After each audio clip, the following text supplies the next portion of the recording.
Hello guys, tayo kumain na. Yan. So kasama ng tanghalian hapunan dyan. Ayan guys, oh. At almusal, yan. Kain na tayo guys. So nagluto tayo ng sinangag. Ayan. Style biryani yan. Ayan, dilagyan lang natin ng yan. Chicken curry. Yan. Dilagyan natin ng isang egg.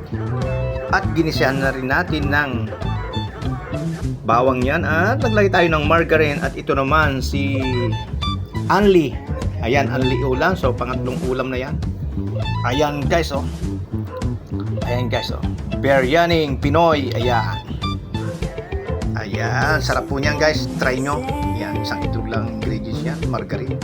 Tsaka bawang. Siyempre, lagyan na rin natin ng bitchin. At siyempre, number 1 ang asin. Ayan. Kain na guys. And thank you for watching. Ayan.